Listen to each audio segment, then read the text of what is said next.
May gabi sa tanan, diwat, may istorya ako kaninyo, nga ang title, ang takong.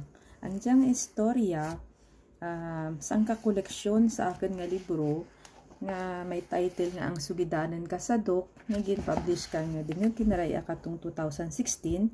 Kag diyang istorya, sang ka-inspirasyon, halin sa akin, nagtaliwan nga tatay. So, kabay pa nga masadyahan ka mo. Ang title na ang takong.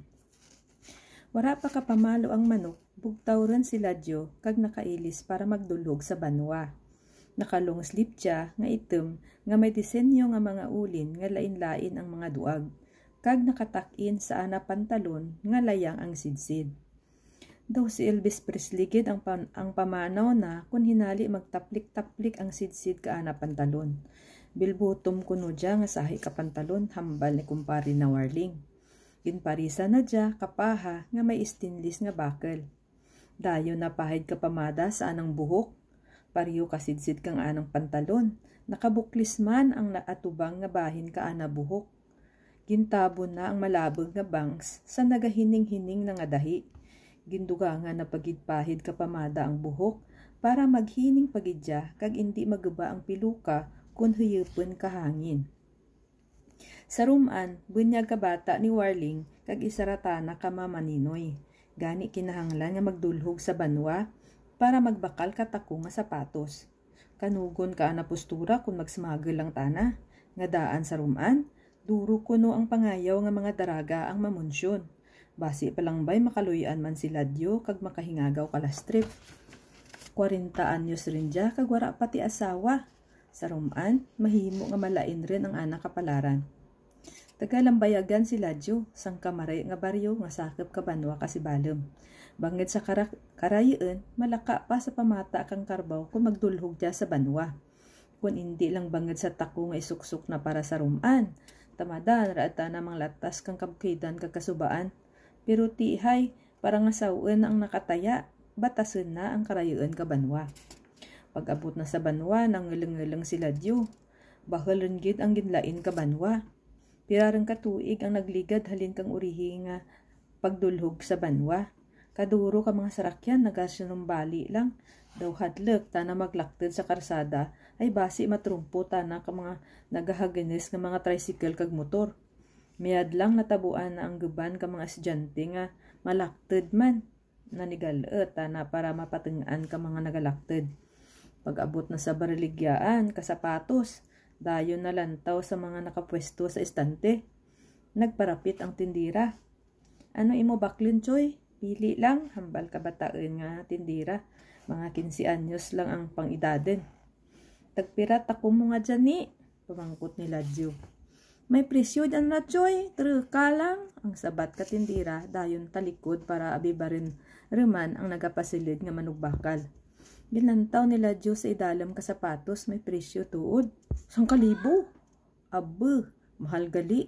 Ang kumod ni Ladyo nga tana lang makabati. Ginsukol na dya kag igugit ka na. Nasiplatan na ang sangkaparis pagit katakong sa tupad kag ginbulaan na. Pareho ang disenyo pero mas bahil dya sa una na nga ginsukol. Ginlantaw na ang presyo. Pareho lang 1,000 man. Andot pariho lang tanadya ka bili na nga mas bahal tanadya sa isara. Kundi ang bahal gid lang baklin ko hay kun sa baog dya may aman. Nagayhum-yum ngambal ni Ladyo sanang kaugalingan. Ginsuksok na dya dayon para kuno eterno sa ana nga bayo. Banged halo ang sapatos ka na, nagakalong-kalong dya sa ana kahig kag sa kada na pagtikang. Wara dya ginsapak ni Ladyo.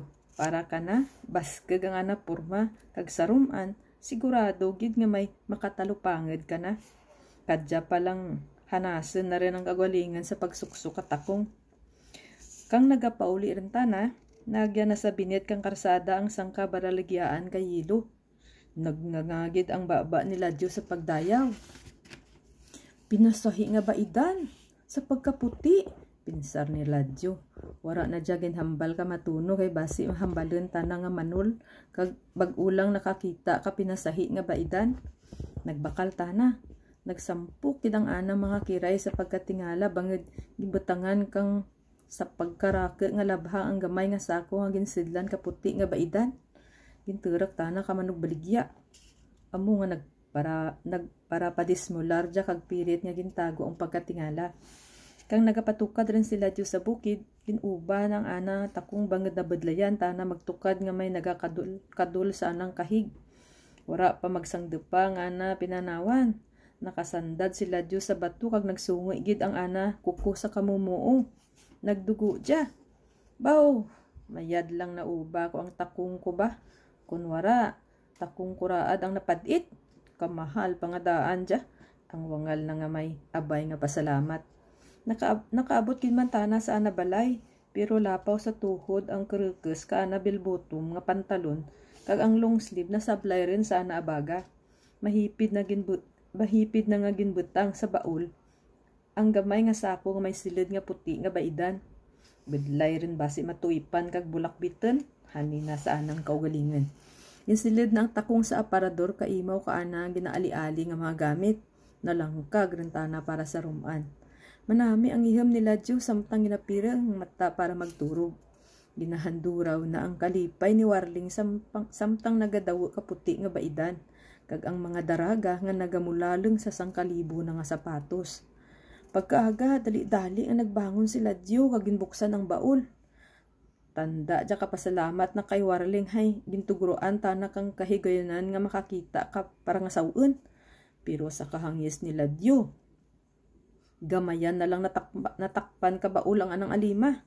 Abi na ginalahagan lang tana ka ana panurek. Wara rin ang puti nga baidan. Ay kalinti nga mga takaban ang pamuyayaw nila Diyo. Gintakaw ring gani nandang baydan ko, ginihian pa nandang baul ko.